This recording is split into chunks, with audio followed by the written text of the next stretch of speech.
very different in that the electric vehicles are charged overnight, typically. That's the time when demand is typically lower than generation. Could even be argued that they're going to utilise electricity that would not be utilised at all. We don't go there, we add it in as an extra demand. And we then say, okay, if even a tenth of these vehicles are plugged in and have a battery that is well charged at the time of peak demand, how much could they put back into the grid if we desperately needed it? And that conservative estimate comes out, it's very rough, about 0.2 or 0.3 of a gigawatt.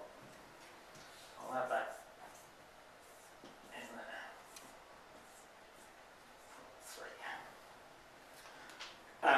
Garrad Hassan looked also at deferrable heating demand, noting that essentially for heating, you need to heat up the thermal mass of the building, or you need to heat the water in your hot water tank.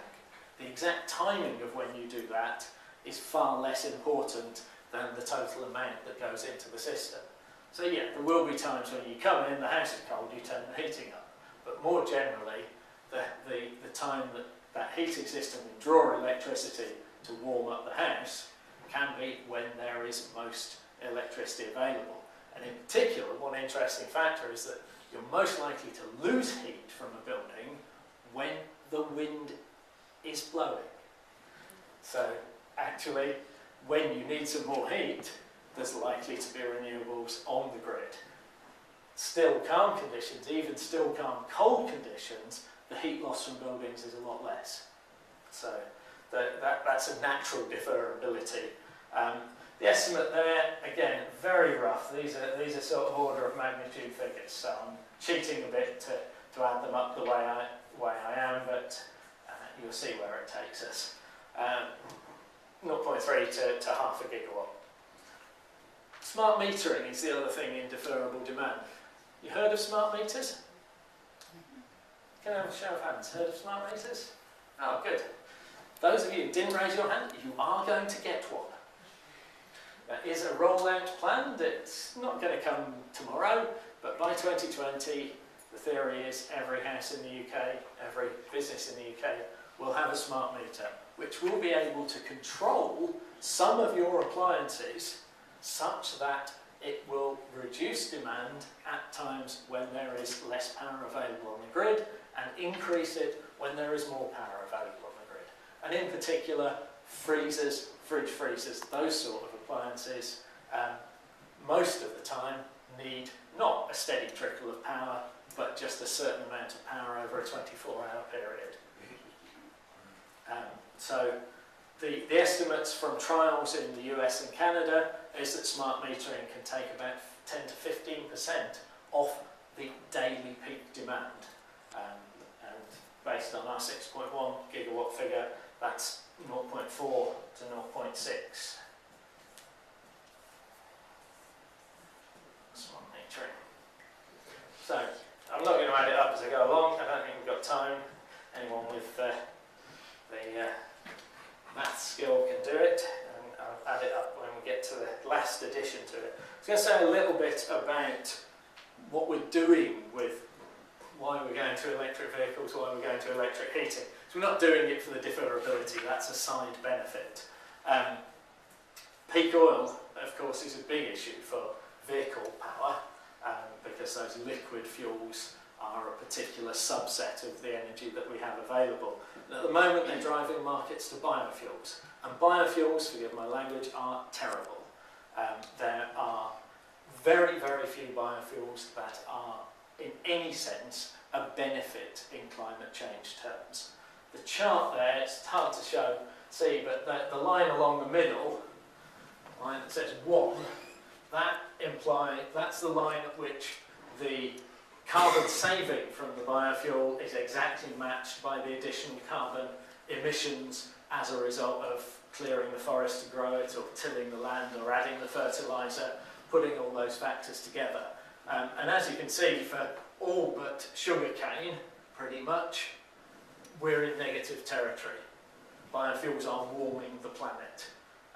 Second generation biofuels might be better, I hope so, because we're probably going to need them for some uses, but For small vehicles, passenger vehicles, if we have renewable electricity available, it is clearly going to be better for the climate to go for electric vehicles than for biofuels. And we've estimated a figure there that to get 70% reduction on road passenger transport by 2030 requires 1.7 to 3.8 terawatt hours. That's annual consumption of renewable electricity. The range is so big because that depends on how much you restrain demand growth in that sector. So at the worst end, you could be trying to meet twice as much demand as you are now. And sorry, I couldn't resist putting in the cute orangutan. Palm oil just exemplifies the biofuels problem. Where for palm oil it's been calculated that it will take between 75 and 600 years for the carbon savings from using the biofuel to compensate for the carbon that goes up in smoke when the rainforest is cleared, or in particular when peat swamps are drained. 600-year figure for draining peat swamps in Kalimantan or other places like that, Indonesia and Malaysia. 75-year figure is for clearing forest. These aren't friends of the earth figures. These are, I think the World Bank has endorsed these figures. So even without the note that clearing rainforest is clearly fairly devastating for biodiversity, this is not a good thing for the climate.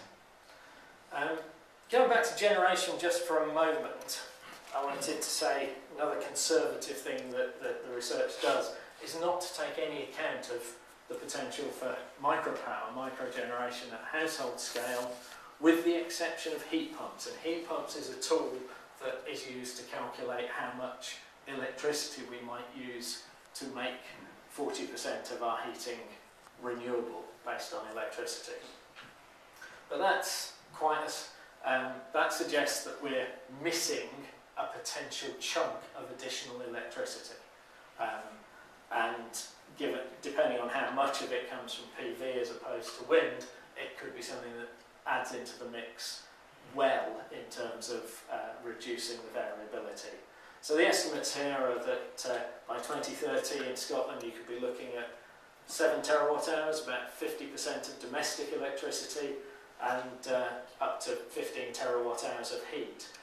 In those studies, only about 5% of it was foreseen to come from heat pumps. Garrad Hassan suggests that heat pumps alone could be generating the equivalent of 15 terawatt hours of heat demand.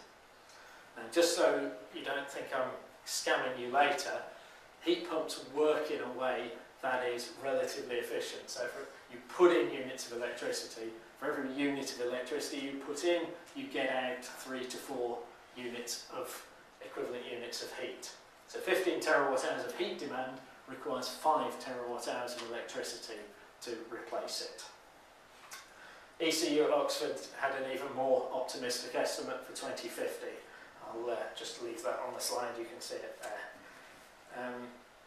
We're turning to heat, so 40% of renewable heat by 2030 is in the order of 15 to 20 terawatt hours. That assumes robust demand management, but cutting heat waste in buildings is the single most obvious way of reducing Scottish energy use and hitting the Scottish Government targets. So when I've looked into this, their own estimates of what a 40% level would mean suggest a similar level of ambition in cutting the level of demand from what it is now.